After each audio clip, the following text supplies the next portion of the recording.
Lucas capítulo 13, versículo 1 hasta el versículo 5. Vamos a leer y prestemos atención a lo que se dice acá. Dice, en ese mismo tiempo estaban allí algunos que le contaban acerca de los galileos, cuya sangre Pilato había mezclado con los sacrificios de ellos. Respondiendo Jesús les dijo, ¿pensáis que estos galileos, porque padecieron tales cosas, eran más pecadores que todos los galileos? Os digo, no. Antes, si no os arrepentís, todos pereceréis igualmente. O aquellos 18 sobre los cuales cayó la torre en Siloé y los mató, ¿pensáis que eran más culpables que todos los hombres que habitan en Jerusalén? Os digo, no. Antes, si no os arrepentís, todos pereceréis igualmente. ¿Qué tiene que ver esto con la historia y con la carta que estamos viendo en Romanos, con los párrafos y con el tema que vamos a ver hoy? Hemos dicho hasta el momento que Pablo estaba presentando el Evangelio, estaba presentando el tema en capítulo 1, versículo 16 y 17, el Evangelio que es poder de Dios para salvación a todo aquel que cree, al judío primeramente y también al griego.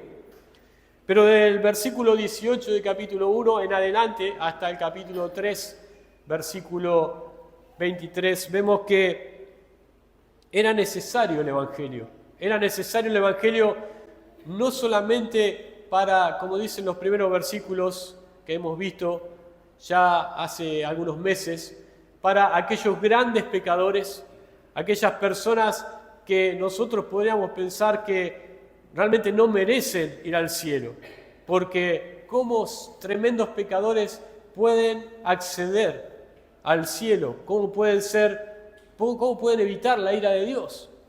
Pero hemos visto que ese grupo de personas necesita el Evangelio. Los grandes pecadores de este mundo necesitan el Evangelio. Pero no solamente los grandes pecadores necesitan el Evangelio. Habíamos dicho también que las buenas personas también necesitan el Evangelio. Las personas que nosotros decimos es un buen hombre, es una buena mujer, un buen padre de familia.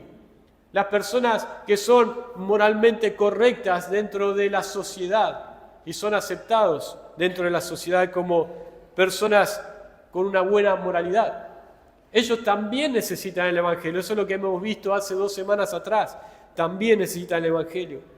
Pero lo que hemos visto acá es, como hemos dicho al principio de la carta, las malas noticias. Vinieron unas personas con malas noticias para el Señor. Podemos decir que estas personas traían el diario al Señor de las noticias que habían sucedido y le preguntaron a Jesús, mejor dicho, le dijeron a Jesús, ¿viste que Pilato mezcló la sangre de unos galileos con los sacrificios que ellos traían al templo? Los mataron, los asesinaron y pusieron la sangre de los animales junto con la sangre de ellos. Tremenda cosa. Y entonces Jesús le dijo, ¿ustedes piensan que lo que le pasó a esos galileos es porque ellos eran más pecadores que todos los demás galileos que viven en Galilea? Y el Señor le dio la respuesta, le dijo, no es que le pasó eso porque ellos eran más pecadores. Y él le dijo, de cierto, si ustedes no se arrepienten, perecerán igualmente, van a padecer igualmente. Y el Señor les dio otra noticia a ellos, que ellos también conocían seguramente. En Siloé, en Jerusalén, había caído una torre hace un tiempo atrás y había caído sobre 18 personas, las cuales habían muerto. Y el Señor le dijo, ¿ustedes piensan que sobre las personas que cayó esa torre eran más pecadores que los otros? Y el Señor le dijo, no. Pero si ustedes no se arrepienten, pereceréis igualmente. ¿Y qué es lo que quiero decir con esto? Que las personas, es natural que nosotros pensemos que hay diferentes clases de personas en cuanto a cómo ellos se manejan sobre sus pecados. Lo primero es los grandes pecadores, personas que nosotros decimos, bueno, estas personas necesitan el Evangelio. porque realmente están perdidos en este mundo. Lo vemos por su conducta, por sus pecados tan evidentes. Pero decimos, bueno, quizás hay algunas personas que no son tan malos. Sin embargo, esas personas, si no se arrepienten, perecerán igualmente. Pero hay un segundo estatus, había un segundo grupo de personas en Romanos capítulo 2 que Pablo quiere también presentarles esa necesidad, la necesidad del Evangelio. Y esos eran los judíos, los de su nación. Hoy en día podríamos decir que los religiosos necesitan también el Evangelio. Los religiosos también necesitan el Evangelio. ¿Cómo? Ustedes podrán decir, pero bueno, ¿no es que los religiosos tienen el Evangelio? ¿Cómo es que los religiosos necesitan el Evangelio? Bueno, los judíos pensaban que por el hecho solamente de ser judíos, eso ya les dejaba entrar al cielo. Con eso Dios ya los iba a perdonar e iban a evitar la ira de Dios, solamente por formar parte del pueblo de Dios en el Antiguo Testamento. Ahora hay muchos religiosos hoy en día que piensan que porque son religiosos y porque van a alguna iglesia, inclusive iglesia de sana doctrina, que por el solo hecho de asistir y de ser miembros en esa iglesia, Dios tiene que dejarlos entrar al cielo. Entonces podrán decir, bueno, pero esto no es así. Bueno, si realmente hay una transformación interna, eso es así. Personas que van a una iglesia y que es una iglesia de se predica la palabra, pero ¿hay una transformación interna realmente? ¿O están confiando en algunos privilegios que tienen? Y esto es lo que vamos a ver hoy. Vamos a buscar en Romanos capítulo 2. Vamos a ver el tercer grupo que necesita el Evangelio. Pablo no dejaba a ninguno de los grupos en el mundo existente en aquel tiempo, sin la necesidad del Evangelio para poder ser salvos. Eso es lo que queremos ver. Vamos a ver ahí entonces la introducción, el título. Bueno, había una antes, pero el título de hoy, de la clase de hoy, es «Aún los religiosos necesitan el Evangelio». Y vamos a leer capítulo 2, versículo 17 al versículo 29. Dice, «He aquí, tú tienes el sobrenombre de judío y te apoyas en la ley y te glorías en Dios y conoces su voluntad e instruido por la ley apruebas lo mejor y confías en que eres guía de los ciegos, luz de los que están en tinieblas, instructor de los indoctos, maestro de niños, que tienes en la ley la forma de la ciencia y de la verdad. Tú pues que enseñas a otro, ¿no te enseñas a ti mismo? Tú que predicas que no se ha de hurtar, ¿hurtas? Tú que dices que no se ha de adulterar, ¿adulteras? Tú que abominas de los ídolos, ¿cometes sacrilegio? Tú que te jactas de la ley, ¿con infracción de la ley deshonras a Dios? Porque como está escrito, el nombre de Dios es blasfemado entre los gentiles por causa de vosotros. Pues en verdad, la circuncisión aprovecha si guardas la ley, pero si eres transgresor de la ley, tu circuncisión viene a ser incircuncisión. Si pues el incircunciso guardare las ordenanzas de la ley, no será tenido su incircuncisión como circuncisión, y el que es físicamente es incircunciso, pero guarda perfectamente la ley, te condenará a ti, que por la letra de la ley y con la circuncisión eres transgresor de la ley. Pues no es judío el que lo es exteriormente, ni es la circuncisión la que se hace exteriormente en la carne, sino que es judío el que lo es en lo interior, y la circuncisión es la del corazón, el espíritu, no en letra, la alabanza del cual no viene de los hombres, sino de Dios. Aquí es donde Pablo entonces va a poner de manifiesto que aún lo de su propio pueblo, los judíos, los que tenían la mejor reputación en cuanto a acercarse a Dios, porque ellos tenían muchos privilegios, y tenían un cierto ritualismo. Y entonces Pablo le dice, ustedes también necesitan el Evangelio. Ustedes también necesitan el Evangelio para ser salvos. No confíen en simplemente el hecho de que son parte de un pueblo escogido en el Antiguo Testamento. No confíen en el hecho de que tienen la circuncisión, sino que tienen que confiar en algo más. Tienen que tener su base en algo fundamental, y eso es el Evangelio.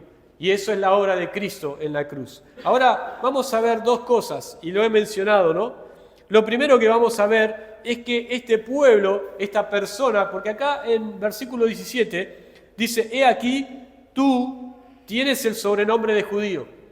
Pablo está hablando en singular, como a una sola persona, a cualquiera que pueda escuchar entre los romanos o fuera de la iglesia de los romanos, pero a cualquiera que pueda escuchar esto, le dice, tú tienes el sobrenombre de judío. Entonces, lo primero en que un judío confiaba era en los privilegios que él tenía al formar parte del pueblo judío, los privilegios. Y Pablo empieza a numerar cada uno de esos privilegios que ellos tenían. Estos privilegios eran reales, no eran inventados.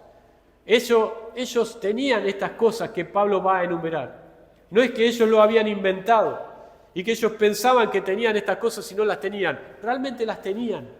Tenían estos privilegios, así como un religioso tiene ciertos privilegios con respecto a las personas, a los grandes pecadores, porque no forman parte de una religión. Así como también un religioso tiene algunos privilegios con respecto a las buenas personas en el mundo, pero que no forman parte de una religión. Y ahora vamos a ver por qué digo esto. Lo primero, el primer privilegio, no sé si está ahí, ¿sí? El primer privilegio en que se apoyaba a un judío era en su nombre de judío, en el sobrenombre de judío, en el solo hecho de que él se llamaba a sí mismo o los otros podían llamarle a él, es un judío. Eso para él era muy importante.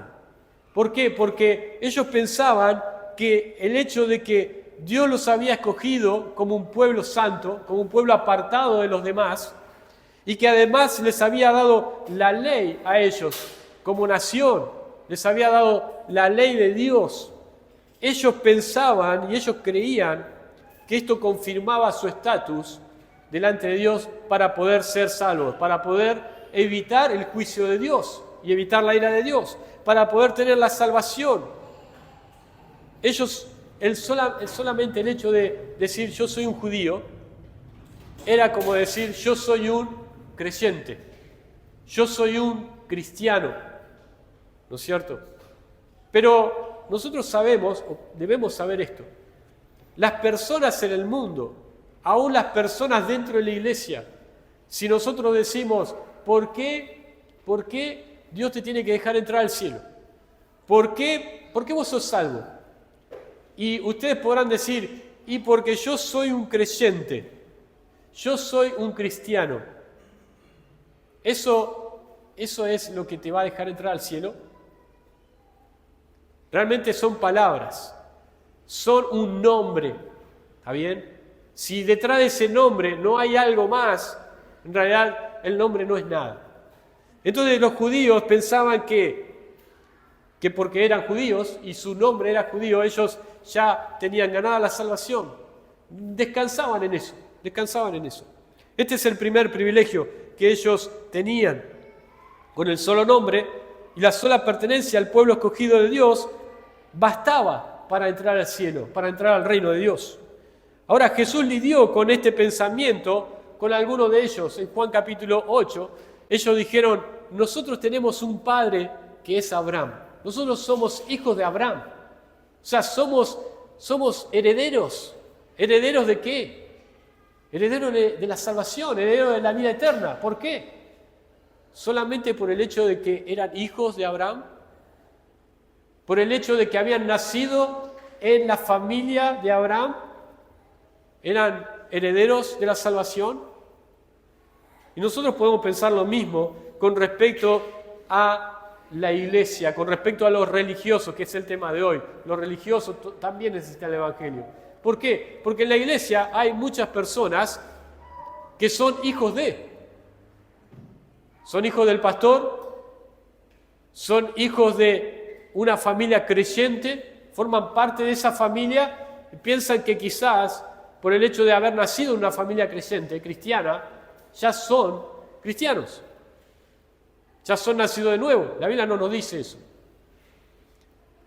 Y acá Pablo estaba queriendo poner estos privilegios para que ellos se dieran cuenta, judíos o religiosos, se dieran cuenta de que solamente con el nombre no entraban al cielo, solamente con el nombre no eran salvos. Evitar la ira de Dios no depende de qué familia eres. Evitar la ira de Dios no depende de qué familia soy yo, si nací o no nací en una familia cristiana. La salvación no depende si eres hijo de. ¿Se entiende? Si eres hijo de, no depende de eso. Pero ellos pensaban que por solamente tener sobrenombre de judío, ya Dios lo tenía que salvar y dejar entrar al reino de Dios. Y eso vamos a ver que no es así, porque ellos necesitaban el Evangelio también. Ahora ese es el primer privilegio en lo cual ellos se apoyaban. El segundo privilegio es que ellos se apoyaban en la ley. Hemos dicho que Dios les había dado al pueblo de Israel la ley. Esto era un privilegio porque todos los demás pueblos de la tierra no tenían la ley de Dios. El que quería aprender la ley de Dios, ¿sabe lo que tenía que hacer? Tenía que ir a Israel, tenía que ir a Jerusalén, tenía que escuchar la ley, tenía que aprender la ley, ser instruido en la ley.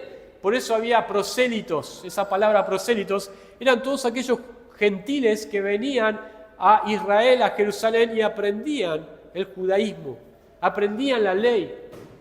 Y entonces Israel tenía, o los judíos tenían ese privilegio, tenían la ley.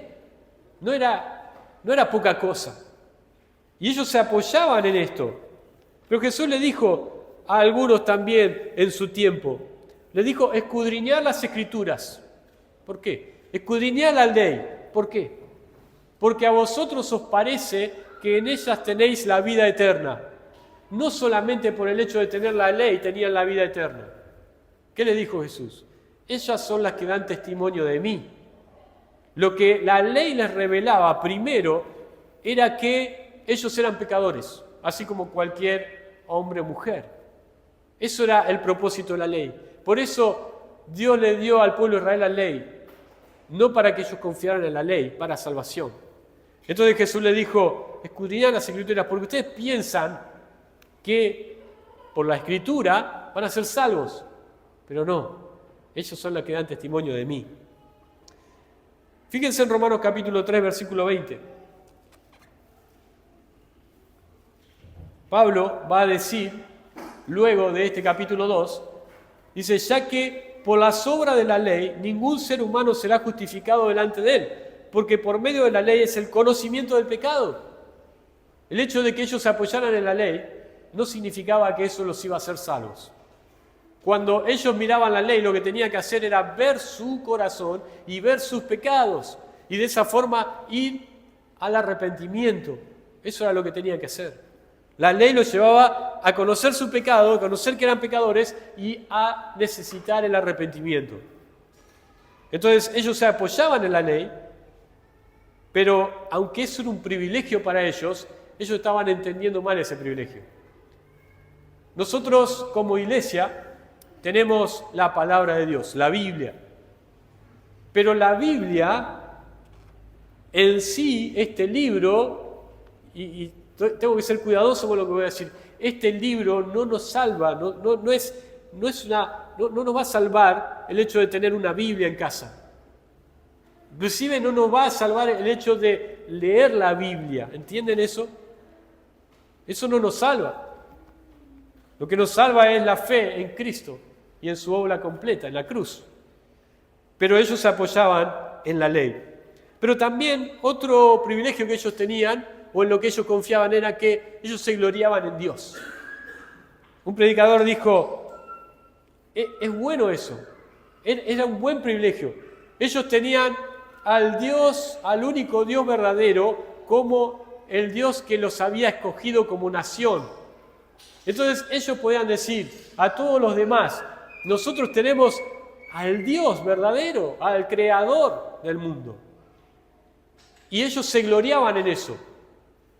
Nosotros como creyentes podemos también gloriarnos en Dios. De hecho, hemos leído al iniciar la reunión que el que se gloría, gloríese en el Señor, ¿no? Es bueno, es correcto gloriarse en Dios. Pero ellos lo tenían como algo que les trabajaba un orgullo en su corazón. Nosotros tenemos al Dios verdadero. Y por el hecho de que nosotros tenemos al Dios verdadero, eso nos va a dar la entrada al cielo, al reino de Dios. En eso confiaban. Ahora, lamentablemente, gloriarse delante de otros de que somos hijos de Dios o de que tenemos a Dios por Padre, como hacían los judíos. Los judíos dijeron, primero, tenemos a Abraham por Padre. Eso era el nombre judío. Pero después dijeron, nuestro Padre es Dios. Le dijeron al Señor. ¿Y cuál era este gloriarse en Dios? ¿En qué les beneficiaba? Si realmente el Señor les dijo, ustedes me dicen que son hijos de Dios, pero no lo demuestran. ¿Por qué? Porque no me aman a mí, que soy el Hijo de Dios. Entonces, ¿de qué servía gloriarse en Dios? Si ellos no amaban al Hijo de Dios, si ellos no creían en el Hijo de Dios. Entonces podemos decir, bueno, los religiosos, los que nosotros conocemos, pueden decir que se glorían en Dios, porque ellos tienen al Dios verdadero como Dios. Pero ¿realmente eso les lleva a la salvación? Los demonios también creen en Dios y tiemblan. Ese es el tercer privilegio. Pero el cuarto privilegio que Pablo les da, versículo 18, es, y conoce su voluntad. Y conoce su voluntad. El pueblo de Israel conocía la voluntad de Dios. Y repito la misma frase, ¿el pueblo de Israel conocía la voluntad de Dios? El pueblo de Israel tenía la ley, ya hemos dicho, Dios le dio la ley, ellos se apoyaban en la ley para la salvación. Y que como ellos tenían la ley, se suponía que ellos conocían lo que Dios quería. Sabían lo que Dios quería, sabían cuál era la voluntad de Dios. Es una suposición que tiene algo de verdad. Ellos decían conocer la voluntad de Dios. Pero lo que vemos en las charlas que Cristo tenía con los religiosos de su tiempo es que realmente ellos conocían la letra de la ley, pero no conocían el espíritu de la ley. No conocían realmente la voluntad de Dios en cuanto a lo que estaban leyendo. ¿Se entiende? ¿Por qué? Porque ellos, aunque conocían la ley, la letra de la ley, no conocieron ¿a quién? Aquel del cual la ley hablaba, que era Cristo. Cuando Cristo entró en Jerusalén, en la entrada triunfal, había una multitud que le seguía y le alababa. Pero dice Mateo capítulo 21 que cuando él entró, la ciudad se conmovió. ¿Y saben lo que dijeron? ¿Quién es este? ¿Quién es este? No lo conocieron. Entonces, tenían la ley, pero realmente no conocían la voluntad de Dios. Y el Señor luchó con eso también, con ellos, porque les tuvo que enseñar qué era lo que la ley decía acerca de Él. Dice el próximo privilegio, apruebas lo mejor. Ellos aprobaban lo mejor. ¿Por qué? Porque ellos tenían la ley, porque ellos decían que conocían la voluntad de Dios, porque la ley mostraba cómo ellos debían comportarse, cuál era la buena moral que ellos debían seguir, cómo debía ser su vida para agradar a Dios. Y la ley era muy buena, porque la ley era un manual de lo que tenían que hacer. Entonces ellos aprobaban lo mejor, ellos estaban de acuerdo. ¿Vieron cuando ponen un pulgar para arriba? Estamos de acuerdo con lo que decís. Estaban de acuerdo con lo que Dios decía. Apruebas lo mejor. Ellos tenían esta ventaja porque además de tener la revelación general que todos los hombres tienen, que es la voz de la conciencia, ellos además tenían la revelación particular, que era la ley. Entonces ellos tenían un buen conocimiento de lo que era un buen comportamiento. Entonces ellos aprobaban lo mejor, estaban de acuerdo con eso. Ahora, cuando tenían que llevarlo a la práctica, ahí estaba el problema. Porque ellos conocían lo mejor y aprobaban lo mejor, pero realmente no lo podían llevar a la práctica. Ellos estaban de acuerdo con la buena moral de la ley, pero no podían alcanzarla, no podían llegar a la justicia de Dios. Y esto es lo que pasa con la mayoría de los religiosos, que están de acuerdo con prácticamente todo lo que uno puede predicar desde el púlpito. Están de acuerdo con todo lo que se enseña de la palabra de Dios. Y están de acuerdo, le dan el pulgar para arriba, aprueban lo mejor, pero realmente pueden hacerlo mejor, pueden llegar a cumplir el estándar de lo que manda la palabra de Dios, de la justicia de Dios. Realmente no estarían o dispuestos o capacitados para cumplir lo mejor, para cumplir lo que demanda Dios. Y lo último que tenemos acá como privilegios es que eran maestros. El judío era un maestro, ¿no? El judío pensaba que era más sabio que todos los demás porque tenía la ley, porque era del pueblo de Dios, porque tenía el sobrenombre judío, porque aprobaban lo mejor, porque conocían la voluntad de Dios. Y entonces de esa forma ellos pensaban, fíjense versículo 19, y confías en que eres guía de los ciegos, luz de los que están en tinieblas, instructor de los indoctos, maestro de niños, que tienes en la ley la forma de la ciencia y de la verdad. El último de estos privilegios en que ellos confiaban en que ellos eran maestros del bien, en que ellos podían dirigir a los ciegos. ¿Qué dijo Jesús a los religiosos de su tiempo? Le dijo que eran ciegos, guía de ciegos. O sea que ellos pensaban que podían enseñar, pero realmente no podían enseñar. No podían. Y esto es un poco como que uno lo toma personal, ¿no? Lo toma para uno, hablando personalmente, ¿no? Porque acá está hablando de enseñar, Dice, confías en que eres guía de los ciegos.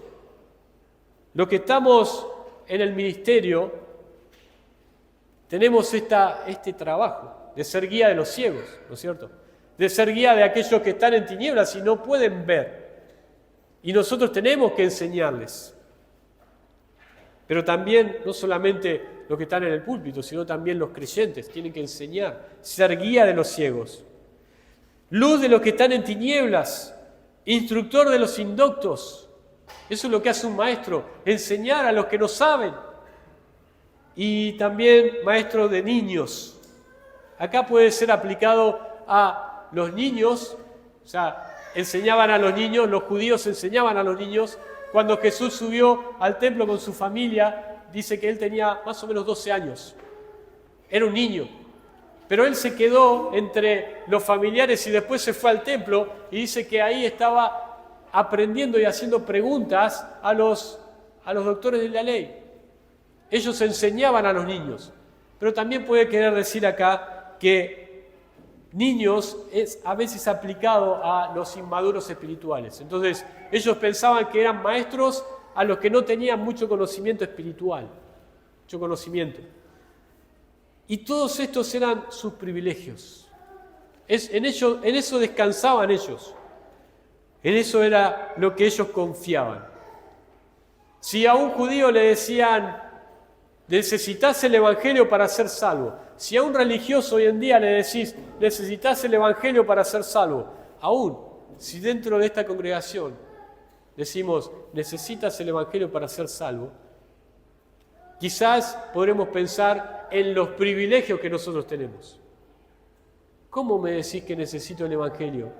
Si yo tengo la Biblia, si yo nací en una familia cristiana? Si yo vengo a la iglesia hace mucho tiempo. Bueno, en el versículo siguiente, donde se desmorona ese castillo de naipes que tenía el judío, que tenía el religioso. Versículo 21 al 24. Tú pues que enseñas a otro, ¿no te enseñas a ti mismo? Tú que predicas que no se ha de hurtar, hurtas.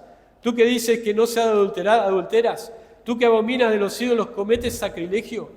Tú que te jactas de la ley, con infracción de la ley deshonras a Dios. Porque como está escrito, el nombre de Dios es blasfemado entre los gentiles por causa de vosotros. Aquí es donde Pablo le dice, ustedes tienen todos estos privilegios. Y se espera que los religiosos no sean como los grandes pecadores. Se espera que los religiosos ni siquiera sean como las buenas personas del mundo. Se espera mucho más de ellos. Se espera mucho más de nosotros. Se esperaba mucho más de un judío que de un gentil, que de un pagano. Pero ¿qué es lo que dice Pablo acá? Aunque tú enseñas a otro, ¿te enseñas a ti mismo? Ahí se empieza a derrumbar ese castillo de cartas. Porque el judío lo que tenía que entender, así como el religioso lo que tiene que entender, es que todos estos privilegios no les sirven para nada si realmente no hay un cambio en el interior, si no hay una transformación en el interior. Porque no va a poder enseñar y ser enseñado. No va a poder enseñar y cumplir lo que está enseñando. Tú que predicas que se ha de hurtar, hurtas. El apóstol dio acá 3 transgresiones a la ley con la cual ellos confiaban. 2 tenían que ver con su trato con su prójimo, adulterar y hurtar. Y 1 tenía que ver con su trato con Dios, era el de la idolatría. La ley decía, no tendrás dioses ajenos y no te inclinarás delante de ninguna imagen. Pero justamente era lo que Pablo acá les objeta a ellos. ¿Cómo puede ser que estés enseñando desde el púlpito que no se ha de adulterar, que no se ha de robar, que no se ha de mentir, que no tenés que tener ídolos en tu casa? Cuando digo ídolos no me refiero a estatuitas, me refiero a las cosas que ocupan el lugar de Dios. Y tú tienes lo mismo, vos tenés lo mismo, hacés lo mismo. Entonces acá es donde uno empieza a temblar, ¿no? Como predicador, digo, como maestro de la Escritura. Es donde empezamos a examinar nuestro corazón. Realmente, ¿qué es lo que estamos enseñando a los demás? Si nosotros no hemos cambiado esas cosas. Entonces, Pablo dice al final del versículo 24, dice, como está escrito, el nombre de Dios es blasfemado entre los gentiles por causa de vosotros. Esto es sacado de Isaías capítulo 52, versículo 5. Fíjense este versículo. Isaías, profeta Isaías 52, versículo 5.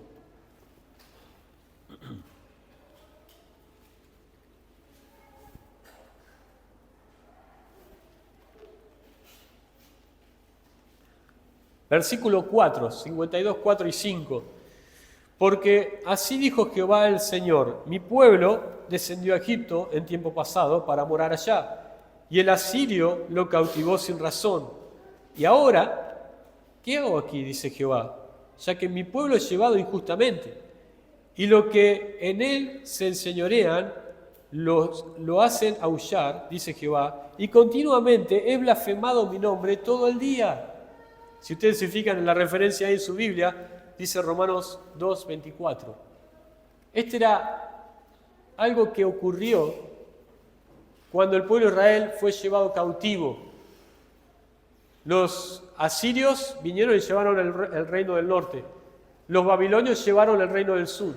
Y cuando ellos iban a estos lugares, iban a estas naciones, y los asirios y los babilonios miraban, decían, ¿este es el pueblo de Dios? ¿Este es el pueblo que tiene la ley del Dios de la tierra y del cielo? ¿Cómo es que ellos están acá siendo castigados por su propio Dios? Y entonces ellos blasfemaban a Dios. ¿Por qué? Porque ellos no habían dado con la talla. Ellos no habían cumplido la ley de Dios. Porque no podían. Ahora, es triste cuando los religiosos, digo los religiosos en general, ¿no? Cuando las personas en el mundo blasfeman a Dios por causa de los religiosos. ¿No les hierve la sangre cuando pasa eso? Cuando las personas en el mundo les predicamos el Evangelio, le hablamos de Dios, y dicen, pero son todos iguales, son todos unos hipócritas. Dicen que hay que hacer, pero no hacen. Dicen que hay que ayudar al prójimo, pero no ayudan. Dicen que hay que amar, pero no aman. Dicen que no hay que pecar, pero pecan. Esos son los religiosos. Y es triste cuando vemos esto, cuando escuchamos esto. Los incrédulos blasfemando a Dios por causa de los religiosos. Nos da una bronca. Decimos, ¿por qué hay tantas religiones que no se comportan correctamente? Pero es peor, hermanos, cuando el nombre de Dios es blasfemado por los creyentes. Y eso puede pasar también. Por eso, fíjense en 1 Timoteo capítulo 6. 1 Timoteo capítulo 6.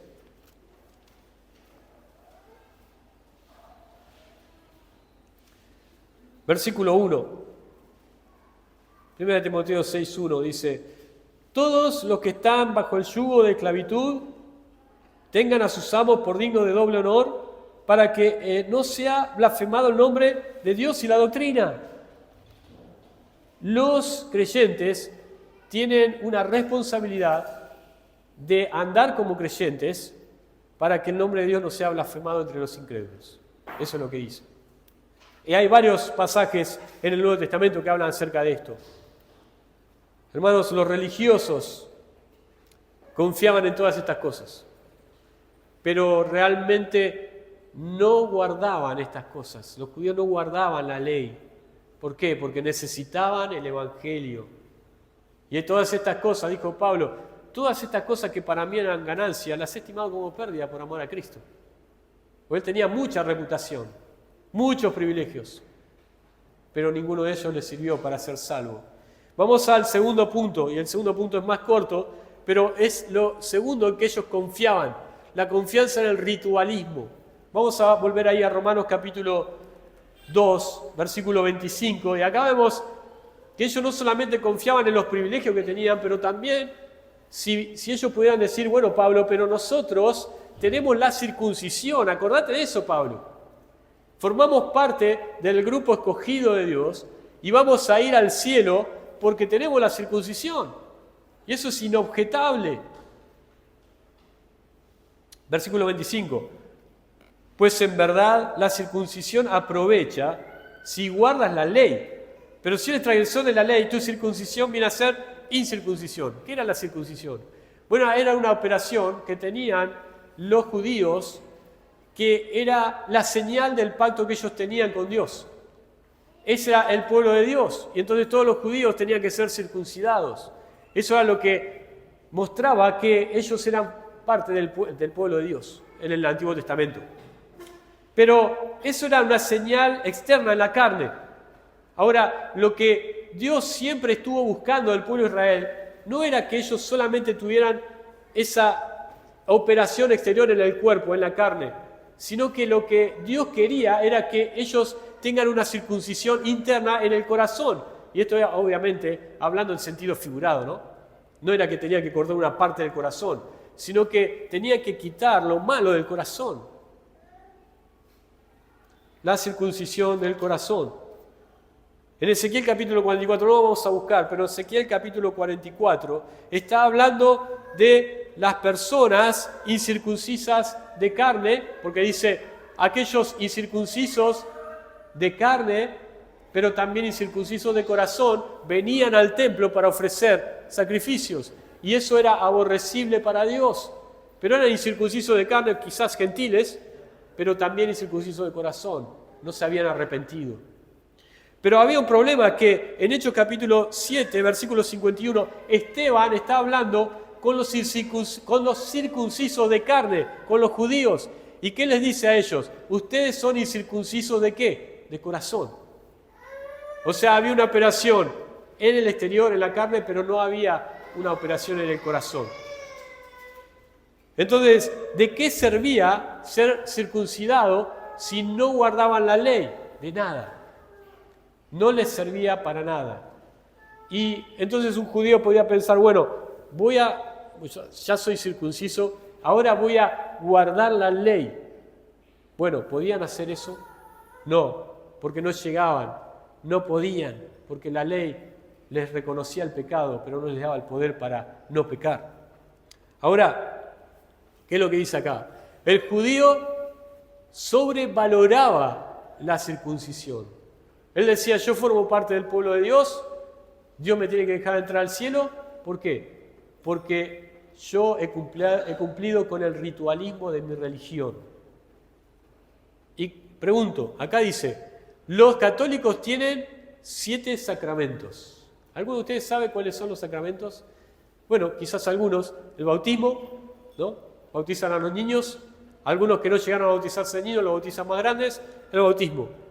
Después tenés la confirmación, ¿no? La comunión, la confirmación. ¿Sí? Muy bien. Después.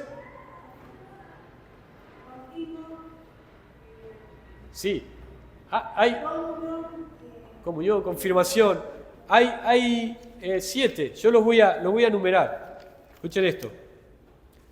El bautismo, la confirmación, la Eucaristía, que es tomar la Santa Cena, ¿no? Lo que nosotros decimos la Santa Cena, pero ellos lo tienen distinto. La penitencia, ¿no? Que es confesar. La unción de los enfermos, eso para los que están enfermos, pero eso es un sacramento. El matrimonio es un sacramento. Y las órdenes sagradas, esto es para los que están en el servicio, ¿no? Los ministros de la Iglesia Católica. Ahora, ellos dicen que estos signos sagrados comunican la gracia de Dios. Eso es lo que dice la Biblia, ¿no? Dice que por esta razón ellos pueden alcanzar la santidad. La Biblia nos enseña eso. Ahora, eso es en lo que ellos confían para su salvación. ¿Qué cosa? El ritualismo, los sacramentos. Y lo tercero que vemos ahí, ¿en qué ritual o prácticas confían los evangélicos? Porque también tenemos algunos, entre comillas, rituales, ¿no? Tenemos el bautismo. Estamos hablando con Dora ahí del tema del bautismo. Pero ¿el bautismo nos salva? Pregunto, ¿nos salva el bautismo? No, no nos salva. Pero hay muchas personas creyentes, entre comillas creyentes, evangélicos sí, que dicen, bueno, pero yo estoy bautizado. ¿Y eso? Es un ritualismo, ¿no? Es obedecer al mandato de Dios, de Cristo, está bien, pero primero tiene que ser creyente para que Dios le deje entrar al cielo. Hay muchas cosas. Si nosotros no podemos enumerar cuántos rituales tenemos, ¿no? Y en cuántos rituales podemos confiar. Hay quizás muchos. Pero los judíos tenían la circuncisión y sin embargo eso no les alcanzaba. No les alcanzaba, hermanos. Pablo cierra con 2 frases ahí, versículo 27. Y el que es físicamente incircunciso, pero que guarda perfectamente la ley, esto es una hipótesis, te condenará a ti, que con la letra de la ley y con la circuncisión eres transgresor de la ley. Acá podemos decir que había una hipótesis de que había un incrédulo, o mejor dicho, un gentil para el judío, ¿no? Y el gentil era despreciado, menospreciado. Había un gentil que era incircunciso, pero que podía quizás guardar toda la ley, y si la guardaba toda la ley, aunque era incircunciso, iba a ser salvo. ¿Por qué? Porque cumplía toda la ley. Es una hipótesis, hermanos, porque eso no va a ocurrir nunca. Pero él dice que con la letra de la ley, la circuncisión era transgresor de la ley. Si era transgresor de la ley, por más que tuviera la ley y por más que tuviera el ritualismo de la circuncisión, igual se iba a ir al infierno. ¿Por qué? Porque estaba necesitando un cambio desde el interior. Estaba necesitando creer en el Evangelio. Estaba necesitando el Evangelio. Vamos a la última ahí. La última.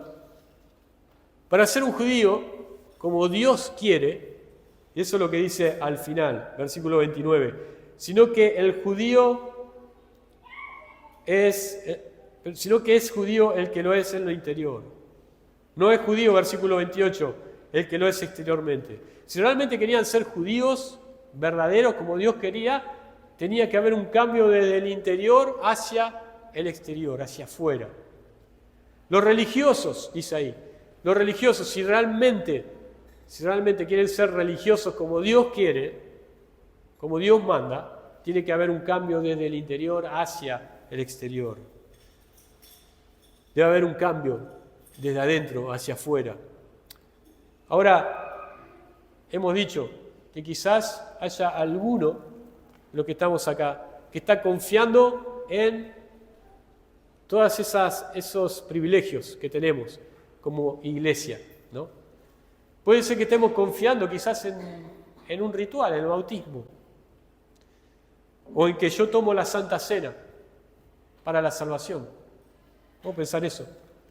Ahora, hemos dicho que eso no nos salva, que nosotros también necesitamos el Evangelio. Y si has creído en el Evangelio, bien, porque eso es lo que necesitas.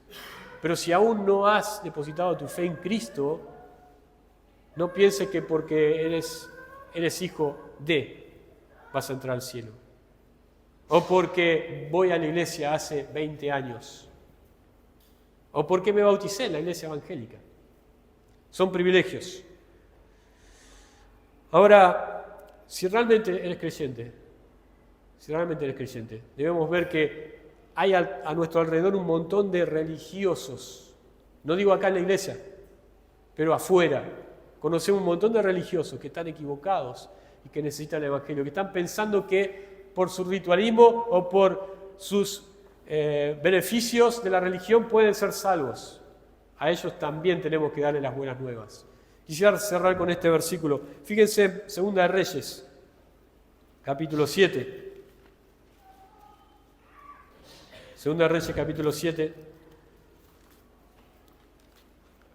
Había en Israel 4 leprosos que estaban fuera de la ciudad de Samaria, porque la ciudad de Samaria estaba sitiada por los sirios en aquel tiempo.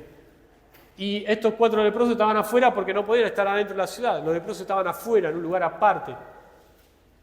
Y los sirios estaban a punto de entrar en la ciudad, de capturar la ciudad de Siria, la capital del reino.